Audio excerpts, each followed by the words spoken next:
World domination is practically at my doorstep. I can almost taste it, it's so close. Oh, I just can't wait until this robot army is completed. Hey, Terry! What?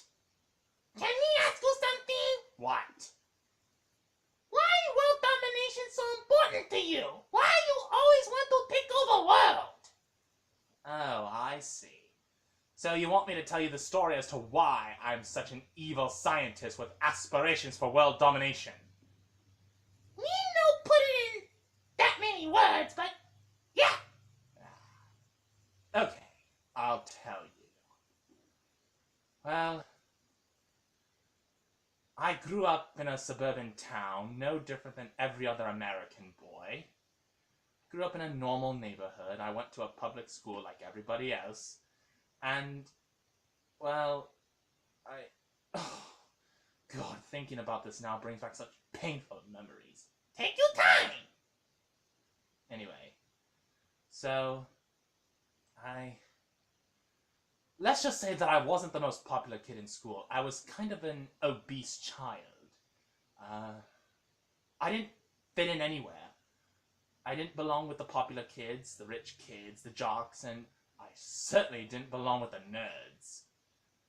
That was very painful for me. I did not have great social skills, and, well, they teased me.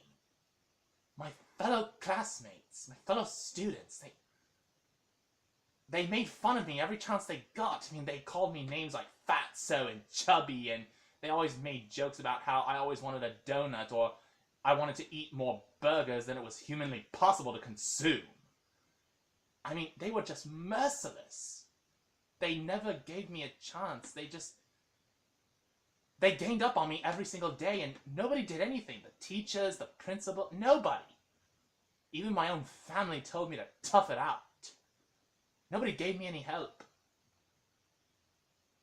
Not even God. And this is why I don't believe in God. I prayed to him all the time for him to help me, but it seemed like he never answered my prayers. We were a Catholic family. I mean, my family, we came from Ireland, so of course we were obviously Catholic. So anyway, then came my adolescent years. And I can honestly say that things, I thought they were getting better at first, but then as it turned out, they only got worse. I lost all the weight, but then I had so many zits on my face that you could practically play connect the dots with my face. I literally looked like a moon face, a crater face if you will.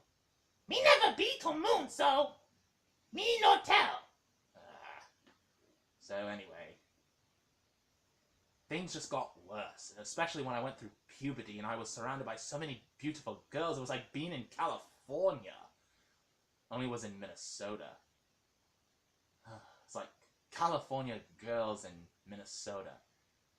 And every time I heard that Beach Boys song, California Girls, it just felt like adding insult to injury. I wanted so bad to talk to the girls and maybe go on a few dates, but I was so shy and antisocial, and the girls, they just never seemed interested in me. They were always interested in the jocks and the guys on the motorcycles and those leather jackets. And I was a crater-faced nerd who didn't even belong to the nerds. All my life I was a social outcast. And then came that fateful day. Senior prom. I wanted to ask out this girl who, she was one of the popular kids, but she always seemed to have such a genuine, pure personality that it seemed easy to approach her. I got up the nerve to go up to her and ask her out, ask her to go to the prom with me. And, well, she wasn't mean, but she said no, that she already had a date. That was when that boyfriend of hers came around and put his arms around her and told me to get lost. And they teased me and made fun of me, a crater-faced nerd, going up to a beautiful girl to ask her out on a date. They all laughed at me. They called me Beast.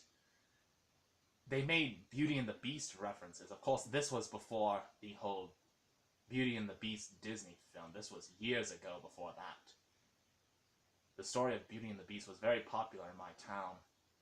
Well, they called me Beast. They all laughed at me. They pointed at me. They made a spectacle out of me.